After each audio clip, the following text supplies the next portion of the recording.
ಶಿವಯೋಗಿ ಶ್ರೀ ಸಿದ್ದರಾಮೇಶ್ವರರ ಜಯಂತಿಯ ಶುಭಾಶಯಗಳನ್ನು ಹೇಳ್ತಾ ವೇದಿಕೆ ಮೇಲೆ ಆಸೀನರಾಗಿರ್ತಕ್ಕಂಥ ಎಲ್ಲ ಮಾನ್ಯ ಗಣ್ಯರಿಗೂ ವಂದಿಸುತ್ತಾ ಮತ್ತು ಸಮುದಾಯದ ಎಲ್ಲ ಸಾರ್ವಜನಿಕರಿಗೂ ಕೂಡ ವಂದಿಸುತ್ತಾ ನನ್ನ ಒಂದು ಈ ಸಮಾಜ ಭವ್ಯ ಸಮಾಜ ಏನು ಕೊಡುಗೆಗಳನ್ನು ಕೊಟ್ಟಿದೆ ಅನ್ನುವಂಥ ಒಂದು ವಿಚಾರಗಳನ್ನು ಇಟ್ಟುಕೊಂಡು ಒಂದೆರಡು ಮಾತುಗಳನ್ನು ಹೇಳ್ತಾ ಇದ್ದೀನಿ. ಅದಕ್ಕಿಂತ ಪೂರ್ವದಲ್ಲಿ ಒಂದು ವಚನ ಏನಂತ ಹೇಳ್ತಾರೆ ಅಂದರೆ, ಇಲ್ಲಿ ಅಲ್ಲಮ ಪ್ರಭುದೇವರು ಹೇಳ್ತಾರೆ, ಎತ್ತಣ ಮಾಮರ ಎತ್ತಣ ಕೋಗಿಲೆ ಎತ್ತಣಿಂದೆತ್ತ ಸಂಬಂಧವಯ್ಯ, ಬೆಟ್ಟದ ಮೇಲಣ ನೆಲ್ಲಿಕಾಯಿ ಸಮುದ್ರದೊಳಗಣ ಉಪ್ಪು ಎತ್ತಣಿಂದೆತ್ತ ಸಂಬಂಧವಯ್ಯ, ಗುಹೇಶ್ವರ ಲಿಂಗಕ್ಕೆಯೋ ನಮಗೆಯೋ ಎತ್ತಣಿಂದೆತ್ತ ಸಂಬಂಧವಯ್ಯ ಅನ್ನುವಂಥ ವಚನದಂತೆ ನೋಡಿ, ಉಪ್ಪು ಮತ್ತು ಹುಳಿ ಎರಡು ಸೇರಿದಾಗ ಎಷ್ಟು ರುಚಿ ಆಗುತ್ತದೆಯೋ ಅದೇ ರೀತಿಯಲ್ಲಿ ಎಲ್ಲ ಇಂಥ ದೊಡ್ಡ ವೇದಿಕೆ, ಇದು ಅನುಭವ ಮಂಟಪದ ವೇದಿಕೆ, ಎಲ್ಲ ವರ್ಗದ ಎಲ್ಲ ಸಮುದಾಯದ ಮುಖಂಡರು ಕೂಡ ಒಂದು ವೇದಿಕೆಯಲ್ಲಿ ಕುಂತು ವಿಷಯ ವಿಮರ್ಶೆಯನ್ನು ಮಾಡಿದಾಗ ಆ ಒಂದು ಕೊಡುಗೆಗಳು ಏನು ಅನ್ನುವಂಥದ್ದು ಸತ್ಯಾಂಶಗಳು ಹೊರ ಬೀಳುತ್ತವೆ ಅನ್ನುವಂಥದ್ದಕ್ಕೆ ಈ ಒಂದು ವೇದಿಕೆಯೇ ಸಾಕ್ಷಿ ಮತ್ತು ಇದೇ ರೀತಿಯಲ್ಲಿ ಅನುಭವ ಮಂಟಪವೇ ಸಾಕ್ಷಿ ಅನ್ನುವಂಥ ಒಂದು ವಿಚಾರಗಳನ್ನು ಇಟ್ಟುಕೊಂಡು ಇವತ್ತು ಭವ್ಯ ಸಮಾಜ ಇವತ್ತು ಸರ್ಕಾರ ಹೇಳ್ತದೆ ನಮಗೇನು ಕೊಟ್ಟಿದೆ ಅನ್ನೋದಕ್ಕಿಂತ ನಾವು ಸಮಾಜಕ್ಕೆ ಏನು ಕೊಟ್ಟಿದ್ದೀವಿ ಅನ್ನುವಂಥದ್ದು ಬಹಳಷ್ಟು ಮುಖ್ಯ ಅನ್ನುವಂಥದ್ದು ಕೂಡ ಇಲ್ಲಿ ನೆನಬೇಕಾಗುತ್ತದೆ. ಮತ್ತು ಇಲ್ಲಿ ಭವ್ಯ ಸಮಾಜ ಇವತ್ತು ಭಾರತದಲ್ಲಿ ಆರ್ಥಿಕ ಅಭಿವೃದ್ಧಿ ಮತ್ತು ಬಹಳಷ್ಟು ಅಭಿವೃದ್ಧಿ ಆಗೋದಕ್ಕೆ ಇವರ ಕೊಡುಗೆಗಳು ಏನು ಅನ್ನುವಂಥದ್ದಕ್ಕೆ ಇಲ್ಲಿ ಬಹಳಷ್ಟು ದಾಖಲೆಗಳು ಕೂಡ ಇದ್ದಾವೆ. ಅದರಲ್ಲಿ ಒಂದು ಮುಖ್ಯವಾಗಿರ್ತಕ್ಕಂಥ ಮಾತು ಏನಂದ್ರೆ, ಇಲ್ಲಿ ಬಂಗ್ಲೆ ಮಲ್ಲಿಕಾರ್ಜುನ ಅಣ್ಣವ್ರು ಹೇಳಿದ್ರು, ಈಗ ಮಲ್ಲಿಕಾರ್ಜುನ ಅಣ್ಣವ್ರು ಹೇಳಿದ್ರು ಒಂದು ಮಾತನ್ನ, ಇಲ್ಲಿ ಒಂದು ಹೆಣ್ಣು ಮಗಳಿಗೆ ಕುಬುಸ ಇದ್ದಿಲ್ಲ, ಆ ಕುಬುಸದ ಕತೆ ಅನ್ನುವಂಥದ್ದು. ಅದರಲ್ಲಿ ಒಂದು ಕುಂಬಾರ ವೀರಭದ್ರಪ್ಪ ಅವರು ಬರೆದಿರ್ತಕ್ಕಂಥ ಕಥೆಯಲ್ಲ ಅಣ್ಣ ಸಮಗ್ರ ಕಥೆಗಳು ಅನ್ನುವಂಥ ಒಂದು ಪುಸ್ತಕದಲ್ಲಿ ಅವರು ಬರೆದಿದ್ದಾರೆ. ಅದರಲ್ಲಿ ಒಬ್ಬ ನಮ್ಮ ಭವ್ಯ ಸಮುದಾಯದ ಒಬ್ಬ ಪದ್ಮಮ್ಮ ಅನ್ನುವಂಥ ಹೆಣ್ಣು ಮಗಳು ತನಗೆ ಕುಬುಸ ಇದ್ದಿಲ್ಲ. ಏಕಂತಂದ್ರೆ ಅಂದು ಬಹಳಷ್ಟು ಬಡತನ ಇತ್ತು, ದುಡಿಬೇಕಾಗಿತ್ತು. ಆ ದುಡಿದು ತನ್ನ ಬಟ್ಟೆಗಳಿಗೆ ಕೂಡ ಆರ್ಥಿಕ ಅಭಿವೃದ್ಧಿ ಇದ್ದಿಲ್ಲ. ಮತ್ತೆ ಆಮೇಲೆ ಆ ಹೆಣ್ಮಗಳಿಗೆ ಬಟ್ಟೆ ಹೊಲಿದು ಕೊಡೋದಕ್ಕೆ ಇಲ್ಲಿ ವರ್ಗ ವ್ಯವಸ್ಥೆ ಇತ್ತು. ಇಲ್ಲಿ ಇವರು ಬಹಳಷ್ಟು ಶೂದ್ರರಾಗಿದ್ರು, ಮತ್ತೆ ಇವರು ಬಹಳಷ್ಟು ಕೆಳವರ್ಗದವರು ಅಂತೇಳಿ ಇವರಿಗೆ ಬಟ್ಟೆ ಹೊಲ್ ಕೊಡ್ತಿದ್ದಿಲ್ಲ. ಅಂತ ಪರಿಸ್ಥಿತಿ ಇದ್ದಾಗ ಅವರಿಗೆ ಕುಬುಸ ಇಲ್ಲದೆ ಇರತಕ್ಕಂಥದ್ದು ಒಂದಾದ್ರೆ ಮತ್ತೊಂದು ಬಡತನ ಮತ್ತು ಜಾತಿ ಕೂಡ ಕಾರಣ ಆಗಿತ್ತು ಅನ್ನುವಂಥದ್ದು ಕೂಡ ಇಲ್ಲಿ ನೆನೆಸ್ಕೊಳ್ಬೇಕಾಗುತ್ತೆ. ಅದು ಕುಂಬಾರ ವೀರಭದ್ರಪ್ಪ ಬರೆದಿರ್ತಕ್ಕಂಥ ಕಥೆಯಲ್ಲ ಅನ್ನುವಂಥದ್ದು ಸಮಗ್ರ ಕಥೆಗಳು ಅನ್ನುವಂಥದ್ದು ಕೂಡ. ಮತ್ತೆ ಇನ್ನೊಂದು ಕಡೆಗೆ ಈ ಭವ್ಯ ಸಮಾಜದ ಕೊಡುಗೆಗಳು ಅಂತಂದಾಗ ನೋಡಿ, ಇವರು ರಾಜ ಪರಂಪರೆ ನೀಲಕಂಠ ಶಾಸ್ತ್ರಿ ಅವರು ಬರೆದಿರ್ತಕ್ಕಂಥ ಸೌತ್ ಇಂಡಿಯನ್ ಹಿಸ್ಟ್ರಿ ಅನ್ನುವಂಥ ಒಂದು ಈ ಪುಸ್ತಕದಲ್ಲಿ 1975ರಲ್ಲಿ ಆನ್ಯುವಲ್ ಮದ್ರಾಸ್ ಅನ್ನುವಂಥದ್ದಲ್ಲಿ ಬಿಡುಗಡೆ ಆಗಿದೆ.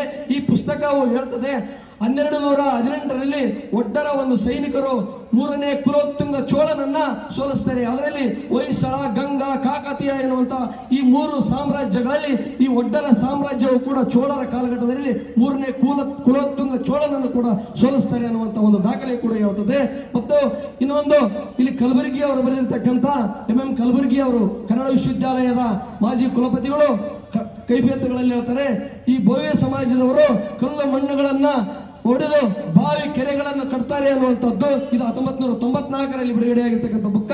ನಂತರ ಕರ್ನಾಟಕದ ಗೆಜೆಟಿಯರ್ ಇಲಾಖೆ ಬೆಂಗಳೂರು 1996ರಲ್ಲಿ ಬಿಡುಗಡೆಯಾಗಿರ್ತಕ್ಕಂಥದ್ದು. ಇದು ಕರಕುಶಲ ವೃತ್ತಿಯನ್ನು ಹೊಂದಿದ್ದು ಹಳ್ಳಿಗಳಲ್ಲಿ ವಾಸಿಸುತ್ತಿದ್ದು ಅನುವಂಶಿಕವಾಗಿ ವೃತ್ತಿಯನ್ನು ಮುಂದುವರಿಸಿಕೊಂಡು ಬಂದು ಇಡೀ ಮನುಕುಲಕ್ಕೆ ಒರಳಕಲ್ಲು, ಬೀಸುವ ಕಲ್ಲು ಮತ್ತು ಇಂತಹ ಒಂದು ವಸ್ತುಗಳನ್ನು ಕೊಟ್ಟಿದ್ದಾರೆ. ಅವತ್ತು ಮಿಷನ್ಗಳಿದ್ದಿಲ್ಲ ಯಾರಿಗೂ ಆಹಾರ ಪದಾರ್ಥವನ್ನ ಸಿದ್ಧಪಡಿಸಿಕೊಳ್ಳೋದಕ್ಕೆ. ಅವಾಗೆ ನಮಗೆ ಮಿಷನ್ಗಳಲ್ಲಿ ಒರಳಕಲ್ಲು, ಬೀಸುವ ಕಲ್ಲೇ ಆಹಾರ ಸಿದ್ಧಪಡಿಸಿಕೊಳ್ಳೋದಕ್ಕೆ ಮುಖ್ಯ ಆಕಾರಗಳಾಗಿದ್ವು ಅನ್ನುವಂಥದ್ದು. ಮತ್ತು ಕನ್ನಡ ವಿಶ್ವವಿದ್ಯಾಲಯ ಶಾಸನ ಸಂಪುಟ ಬಳ್ಳಾರಿ ಜಿಲ್ಲೆಯ ಪ್ರಸಾರಾಂಗ ಅಲ್ಲಿ ಪ್ರಕಟಣೆ ಆಗಿರ್ತಕ್ಕಂಥ 1998ರಲ್ಲಿ ಶಾಸನದಲ್ಲಿ ಇಲ್ಲಿ ಹೇಳ್ತಾರೆ, ಮಹಾಮಂಡಲೇಶ್ವರ ದೇವರಸನು ಕಲ್ಲುಕುಡಿಯ ಎನ್ನುವವರು ಆಳುತ್ತಿರ್ತಕ್ಕಂಥ ಬೀರಾಳಿಯ ಶಂಕರಗೌಡರ ಹೊಲದಲ್ಲಿ ದೊರೆತಂಥ ಶಾಸನದಲ್ಲಿ ಉಲ್ಲೇಖಿಸಲಾಗಿದೆ. ಇವರು ಒಂದು ರಾಜ ಪರಂಪರೆಯನ್ನು ಕೂಡ ಮಾಡಿದ್ರು ಅನ್ನುವಂಥದ್ದು ಕೂಡ ಇದರಲ್ಲಿ ಉಲ್ಲೇಖ ಆಗ್ತದೆ. ಮತ್ತೆ ನಂತರ ರಾಜಾರಾಮ್ ಹೆಗಡೆ ಸಂಪುಟ ಕೆರೆ ನೀರಾವರಿ ನಿರ್ವಹಣೆ ಚಾರಿತ್ರಿಕ ಅಧ್ಯಯನ ಅನ್ನುವಂಥದ್ದು ಈ ಕೃತಿಯಲ್ಲಿ ಬಹಳಷ್ಟು ಕೆರೆಗಳನ್ನ ಕಟ್ಟತಕ್ಕಂಥದ್ದು ಮತ್ತು ಕೆರೆಗಳಿಂದ ಕೃಷಿ ಅಭಿವೃದ್ಧಿ, ಕೈಗಾರಿಕಾ ಅಭಿವೃದ್ಧಿಗೆ ಪೂರಕವಾಗಿರ್ತಕ್ಕಂಥದ್ದು ಅನ್ನುವಂಥದ್ದು ದಾಖಲೆ ಕೂಡ ಕೊಡ್ತಕ್ಕಂಥದ್ದು. ನಂತರ ಸಾಚಿ ರಮೇಶ್ ರವರು ಮಾಜಿ ಕುಲಪತಿಗಳು ಕನ್ನಡ ವಿಶ್ವವಿದ್ಯಾಲಯ ಅಲೆಮಾರಿಗಳ ಸ್ಥಿತಿಗತಿ ಅನ್ನುವಂಥದ್ದು.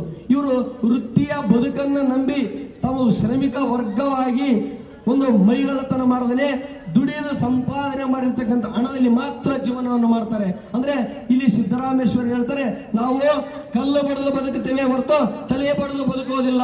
ನಮ್ಮ ಒಂದು ವೃತ್ತಿ ಏನಪ್ಪಾ ಅಂದ್ರೆ ಶ್ರಮ ಸಮುದಾಯ.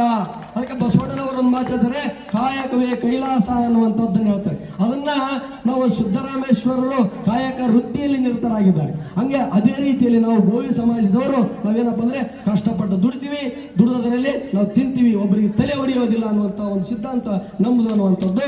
ಮತ್ತೆ ಇನ್ನೊಂದು ಇಲ್ಲಿ ಭಾನುಮತಿ ವೈಸಿ ಅನ್ನುವಂಥ ಸಿದ್ಧಲಿಂಗ ಮಹಾಕಾವ್ಯ ಮಹಾಕೋಟ ಮಹಾತ್ಮ ಕುವೆಂಪು ಅಧ್ಯಯನ ಸಂಸ್ಥೆ ಮಾನಸ ಗಂಗೋತ್ರಿ ಮೈಸೂರು, ಇದರಲ್ಲಿ ಸೂಳೆಕೆರೆ ಅನ್ನುವಂಥದ್ದು ಇದು ಎಲ್ಲಿ ಬರ್ತದಪ್ಪ ಅಂತಂದ್ರೆ ಅರಸೀಕೆರೆ ಅನ್ನುವಂಥದ್ದಲ್ಲಿ ಬರ್ತದೆ.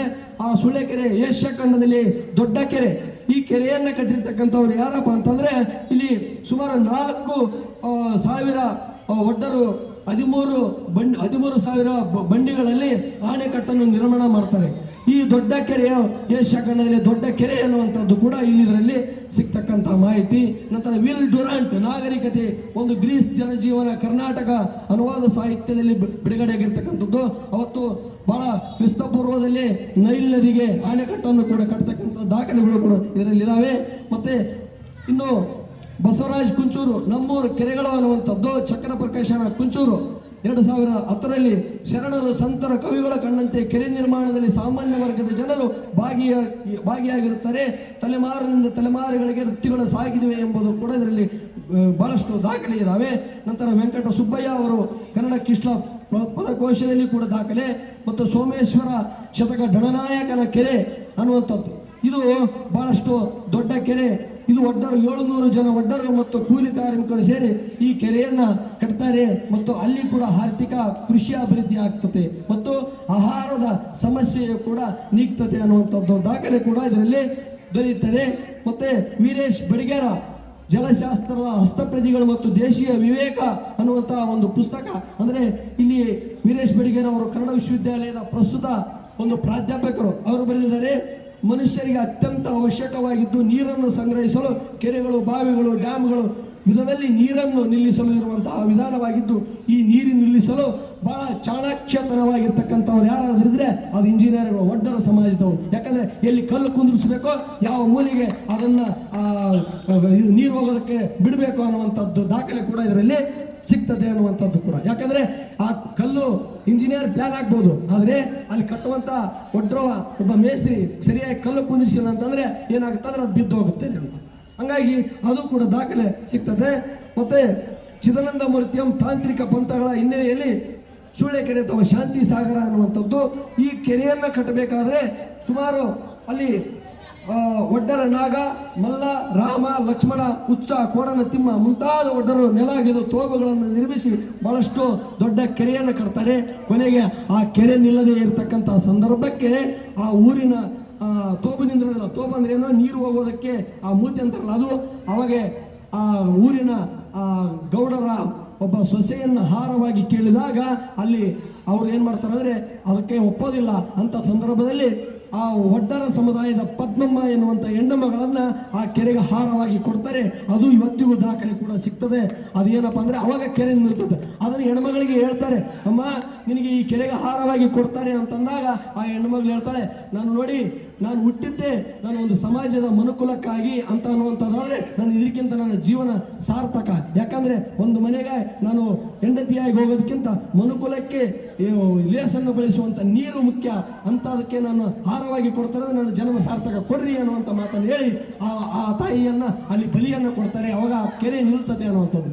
ಇವತ್ತು ಕೂಡ ಕೆಲವು ಪಾರಂಪರಿಕತೆಯಲ್ಲಿ ಬಲಿ ಕೊಡುವಂಥ ಪದ್ಧತಿ ಕೂಡ ಇದೆ ನಮ್ಮ ಒಂದು ವರ್ಗಗಳಲ್ಲಿ. ಇಷ್ಟು ಬಹಳಷ್ಟು ಇನ್ನೂ ಮಾಹಿತಿ ಇದ್ದಾವೆ. ಒಂದೆರಡು ಮಾತುಗಳನ್ನು ಆಡಲಿಕ್ಕೆ ಅವಕಾಶ ಕೊಟ್ಟಿರ್ತಕ್ಕಂಥ ವೇದಿಕೆಯ ಮೇಲೆ ಆಸೀನರಾಗಿರ್ತಕ್ಕ ಎಲ್ಲ ವಿದ್ವಾಂಸರಿಗೂ ಕೂಡ ಒಂದು ವಂದಿಸುತ್ತಾ ಮತ್ತು ಸಮುದಾಯದ ಎಲ್ಲರಿಗೂ ಕೂಡ ವಂದಿಸುತ್ತಾ ನನ್ನ ಒಂದೆರಡು ಮಾತುಗಳಿಗೆ ವಿರಾಮವನ್ನು ನೀಡ್ತೇನೆ. ನನ್ನ ಮಾತಿನಲ್ಲಿ ಒಂದೆರಡು ತಪ್ಪುಗಳಿದ್ರೆ ಇಲ್ಲಿ ಒಂದು ಬಸವಣ್ಣನವರ ಒಂದು ವಚನ, ಇವನಾರವ ಇವನಾರವ ಇವನಾರವ ಎಂದೆನಿಸಿದರಯ್ಯ, ಇವ ನಮ್ಮವ ಇವ ನಮ್ಮವ ಇವ ನಮ್ಮವ ಎಂದೆನಿಸಯ್ಯ, ಕೂಡಲ ಸಂಗಮ ದೇವ ನಿಮ್ಮ ಮನೆಯ ಮಗನೆಂದೆನಿಸಯ್ಯ. ಯಾಕಂದ್ರೆ ಇಲ್ಲಿ ಏನೇ ಆದರೂ ನಾವು ನಿಮ್ಮ ಒಬ್ಬ ಹುಡುಗ ತಪ್ಪು ಮಾಡಿದ್ರೆ ನಮ್ಮವನಾಗಿದ್ರೆ ಇರ್ಲಿ ಬಿಡಿ ನಮ್ಮವನು ಅನ್ಕಂತ್ರಿ, ಅಥವಾ ಅವನು ನಮ್ಮವನಲ್ಲ ಅಂತಂದ್ರೆ ಅವ್ನು ಸರಿ ಮಾಡಿದ್ರೆ ಕೂಡ ಅವನೇನು ಮಾಡಿದಾನೆ ಅಂತಾರೆ. ಹಂಗಾಗಿ ಇಲ್ಲೆಲ್ಲ ನಾವು ಇಲ್ಲಿ ನಾವೆಲ್ಲ ಯಾರ್ಯಾರು ಹೊಟ್ಟೆ ಒಳಗೆ ಅರ್ಜಿ ಹಾಕೊಂಡು ಹುಟ್ಟಿಲ್ಲ. ನಾವು ಇಂಥವ್ರ ಸಮುದಾಯದೊಳಗೆ ಹುಟ್ಟಬೇಕು, ಇಂಥವ್ರ ಸಮುದಾಯದೊಳಗೆ ಹುಟ್ಟಬೇಕಂತ ಅರ್ಜಿ ಹಾಕೊಂಡು ಹುಟ್ಟಿಲ್ಲ. ಈ ಭೂಮಿಗೆ ಬಂದಿದ್ದೀವಿ ಭಗವಂತನ ಆಶೀರ್ವಾದದಿಂದ. ನಾವೆಲ್ಲ ಒಂದು ಜ್ಞಾನ ಪರಂಪರೆಯೊಳಗಡೆ ನಾವು ಇಲ್ಲಿ ಇದ್ದೀವಿ. ಅದಕ್ಕಾಗಿ ಇಲ್ಲಿ ನಾವು ಇನ್ನೊಂದು ಮಾತನ್ನು ಹೇಳ್ತೀನಿ ನೋಡಿ, ನೀರು ನಮ್ಮ ದೇಹವನ್ನು ಶುದ್ಧಿ ಮಾಡ್ತದೆ, ಜ್ಞಾನ ಜ್ಞಾನವನ್ನು ಶುದ್ಧಿ ಮಾಡ್ತದೆ, ಪುಸ್ತಕ ನಮ್ಮ ಅಜ್ಞಾನವನ್ನ ಹೋಗಲಾಡಿಸ್ತದೆ. ಅದೇ ರೀತಿಯಲ್ಲಿ ಇಂತಹ ಶರಣರು ಮಹಾತ್ಮರ ಜಯಂತಿಗಳಿಂದ ನಮ್ಮ ಜೀವನ ಸಾರ್ಥಕವಾಗ್ತದೆ ಅನ್ನುವಂಥ ಒಂದೆರಡು ಮಾತುಗಳನ್ನು ಹೇಳ್ತಾ ನನ್ನ ಒಂದೆರಡು ಮಾತುಗಳ ವಿರಾಮವನ್ನು ನೀಡುತ್ತೇನೆ. ಎಲ್ಲರಿಗೂ ಮತ್ತೊಮ್ಮೆ ಶಿವಯೋಗಿ ಸಿದ್ದರಾಮೇಶ್ವರ ಜಯಂತಿಯ ಶುಭಾಶಯಗಳನ್ನು ಹೇಳ್ತಾ ಒಂದೆರಡು ಮಾತುಗಳಿಗೆ ವಿರಾಮ ನೀಡುತ್ತೇನೆ. ಎಲ್ಲರಿಗೂ ನಮಸ್ಕಾರ. PhD ಮಾಡಿದಂಥ ದೇವೇಂದ್ರಪ್ಪನವರು ಅಧಿಕೃತ ಮಾಹಿತಿಯನ್ನು ನೀಡಿದ್ದಾರೆ. ಅವರ ಪುಸ್ತಕ ಇಷ್ಟರಲ್ಲೇ ಪ್ರಿಂಟ್ ಆಗ್ತದೆ. ನೆಕ್ಸ್ಟ್ ವರ್ಷ ಬೋವಿ ಸಂಘದಿಂದ ಅದನ್ನು ಬಿಡುಗಡೆ ಮಾಡೋ ಕೆಲಸ ಮಾಡೋಣ. ಯಾಕೆಂದ್ರೆ ಇಂಥ ಹೊರಗಡೆ ಬಂದು ಅದನ್ನು ಓದಿಸೋ ಕೆಲಸ ಆದರೆ ಸಂಪೂರ್ಣ ಮಾಹಿತಿ ಸಿಗುತ್ತೆ ಅನ್ನೋ ಮಾತನ್ನು ಹೇಳ್ತಾ ದೇವೇಂದ್ರಪ್ಪ ಅವರಿಗೆ ಧನ್ಯವಾದಗಳನ್ನು ಅರ್ಪಿಸಿ